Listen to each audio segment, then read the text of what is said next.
Item number 10, ITB number 16-752-026, tree cutting and trimming services award. Yes, sir. Item 10 requests the board's approval to award contracts for invitation to bid number 16-752-026 for tree cutting and trimming services to Casey Tree Experts, Inc. and Richmond Tree Experts, Inc., the lowest responsible bidders, in accordance with the invitation to bid documents and the contract obligations identified therein. As we prepare for the upcoming winter months, the award of these contracts will allow for a pool of qualified tree removal vendors to provide tree cutting, trimming, and removal services on an as-needed basis for our facilities maintenance department. In accordance with Board Policy DJE, all contracts which exceed the $100,000 threshold for these particular services will also be brought back to the Board for formal approval. Mr. Chairman, subject to any questions you or the Board may have, I recommend that this item also be placed on tonight's consent agenda. Okay, Mr. Williams, is there any discussion? Yeah, well. Dr. Irwin? Mr. Williams, one quick question about these services. Are you or people that work in your division are going to be responsible for going out and determine which trees need to be cut down, or does this tree service go out and survey the facilities and put a list together? No, great question. It's actually a collaborative partnership. So essentially, we'll be working with the local school principals as well as the custodial staff at the schools. Our internal staff will also be identifying those areas that need the support. As these vendors are out on site as well, they'll be providing us with assessments and reports to dictate whether or not, or help us determine whether or not these additional services are needed in some of the other areas on campus. And just one other question. Do we have a backlog in tree trimming services right now?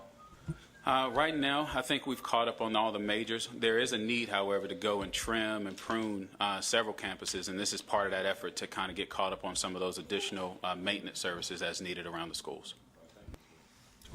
Okay. Mrs. Turner? Thank you, Chair.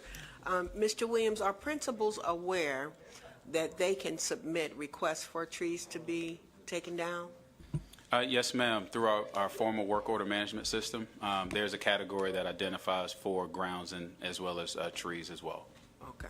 And one more thing, it's a little bit of a sidebar, but I just want, for clarity's sake, as far as the upkeep of the grounds at schools, is that the responsibility of the principal and their staff, or is it the responsibility of the district office staff that may come under your jurisdiction?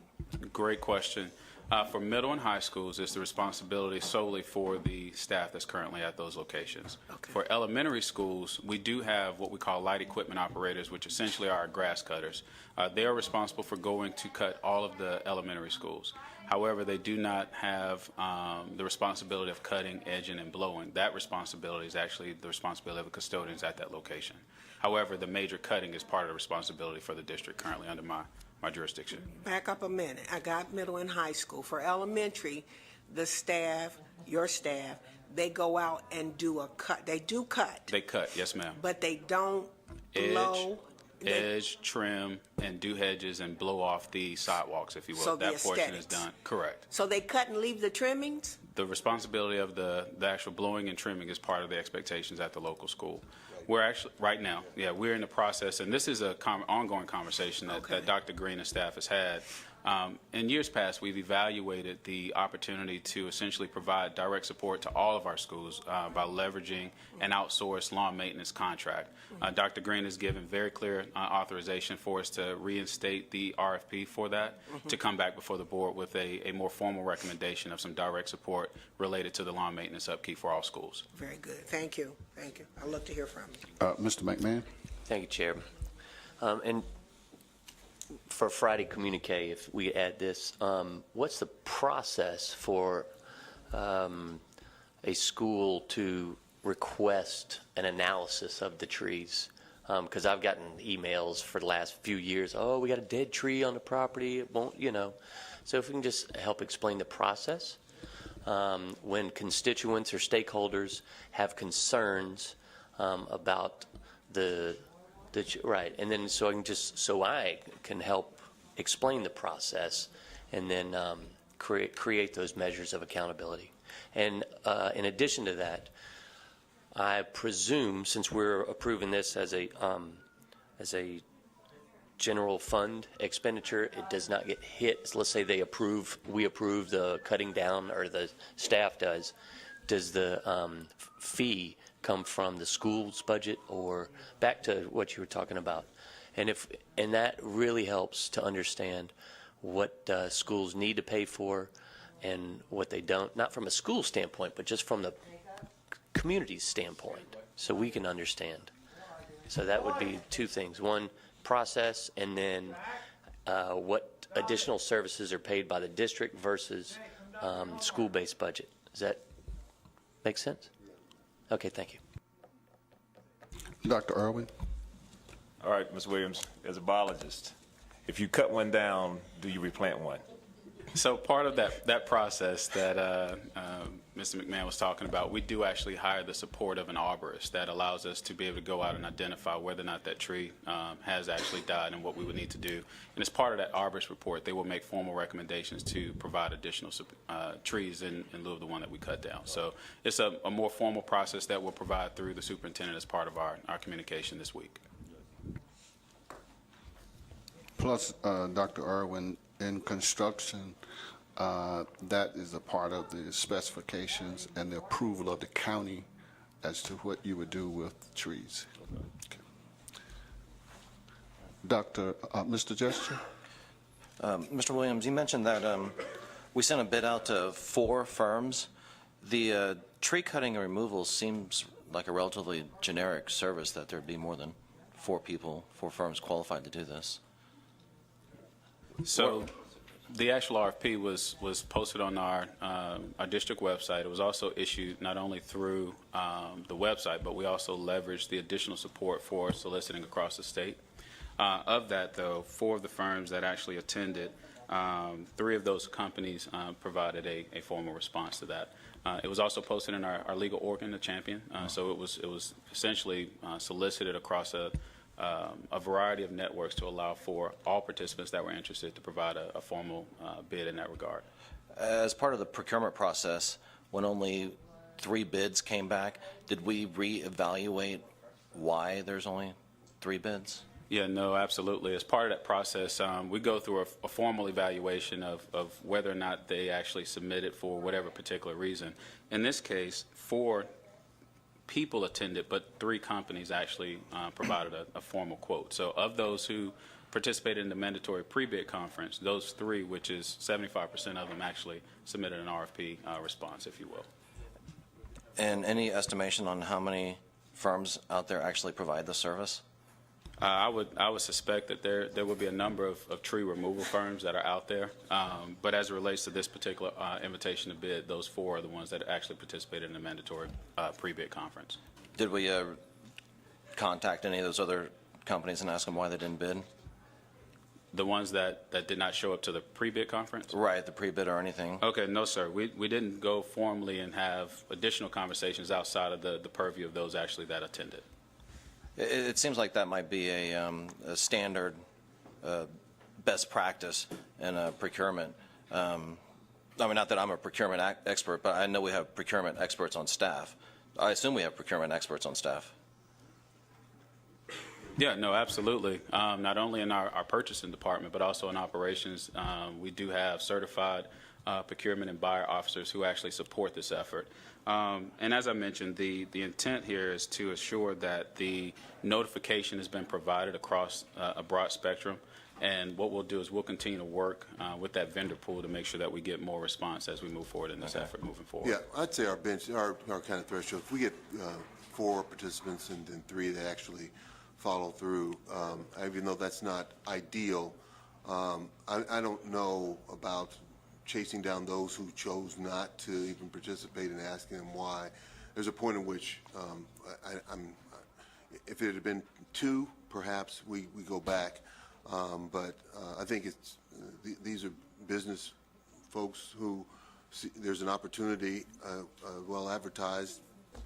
I think they have to make a decision, and maybe there's a lot of business out there and they chose not to go our way. But I'm satisfied with what Mr. Williams has got here. Okay, I just want to try and, milk every last dollar out of these tree companies. I mean, if we can, even lower by $80,000, I mean, that's another teacher we can get. So, I mean, just every last dollar we can get. And I want to make sure we're following best practices on procurement. Thank you very much. Dr. Irwin? Go ahead, Mr. Turner. Ms. Turner? I just probably would echo the same thing Dr. Green has said, because I think we got a good amount of responses, and I'm just not sure of the benefit of going and hunting down people to find out why you didn't bid on a project. These are mature people, business owners, and either you want to bid or you don't want to bid. That's kind of the world I come from. But I think the fact that we had 3 out of the 4, I think is sufficient. And you've been doing this long enough, and you can attest to what is a reasonable cost for these kind of services. And so we accept your expertise in that. Thank you. Dr. Irwin? And just to add to that, I'm not really concerned about milking the last as much money as we can out of this, because I think it's a safety issue too, because we've seen on the news where tree limbs have fallen and actually killed children, and I think we need to take that into consideration too. So I'm glad this was handled most speedily to get it done. Thank you. Is there any opposition to placing this? One more comment? Go ahead. And I would like to echo what Dr. Irwin said. And that being said, I think we have a minimum security we need, and I just want to make sure that we're not getting necessarily the Rolls Royce of tree cutting. And why we would do this, to answer Ms. Turner's point, and that's to save money, because every dollar we don't spend cutting down a tree, that's a dollar we can give to a teacher. And as you know, I'm just trying to push as much money into the classroom, and if by reevaluating our procurement process we can improve it and save money, that's more money that we can move into the classroom. I just want to make sure we're following best practices, and by Mr. Williams' response and Dr. Grant's response, it seems like we are. Thank you. Dr. Johnson, I just want to make one last point, please. I'm all for teachers getting what they are due. I'm all for that. But at the end of the day, Mr. Williams has been employed, if you will, to make sure we are getting the best cost for our dollar. Am I right, Mr. Williams? Absolutely, and if you note the bid tabulation, there were actually, of the 3 companies, we're only recommending 2. And the reason for that is that the 2 that we recommended were the lowest responsive bidders. The 3rd company, markup, for example, for a tree that was less than 6 inches, while some of the cost for one other vendor was $29 or $40, which is a $10 difference, their cost was $200. Which was not in the best interest of the district, to have that vendor as a pre-qualified vendor, which essentially will increase the amount of money that's spent for those particular tree removals. So we felt it was advantageous to only make recommendation to the board for those 2 vendors who were the lowest responsive and responsible vendors. I think it speaks to itself, Mr. Jester. He just saved us a substantial amount of money. Instead of paying $200, we got it substantially cheaper, and that goes for our teachers. Thank you. What I would say is that we don't know necessarily, because we only had 4 responses.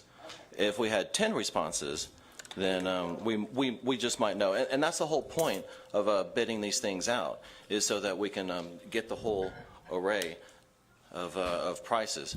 And it sounds like Mr. Williams happy, so then I'm happy with that. Dr. Morley? Just want to say one thing so we can bring an end to this. I think that we have to look at costs, as Mr. Jester is saying, but also quality. But I'd like to see the day when we can move beyond trying to find vendors and going after people for cutting trees and look at much more prominent things that we've come up with. There was a sole vendor, and there were no questions about it. So I think that we have to begin to look at what do we prioritize and what do we see as being important. And I agree with Mr. Williams. We have to respect that. That's why they're here. On some occasions, we do have to question. So I most certainly respect that, Mr. Jester, that we do question and want to make sure. But if you get what you pay for, so if you want to get the cheapo, you're going to probably get some trees where they just get a rope and pull down and break a branch, and you don't know what's going on. Then you have to go back after them. So if you want to really get it the right way, you want to get the things that are doing. So we're not trying to get something on the low, and then it comes back, no, that's not what we want. We want to make sure it's the way that it's supposed to be. So I think that we have to make sure that we go in the direction of that.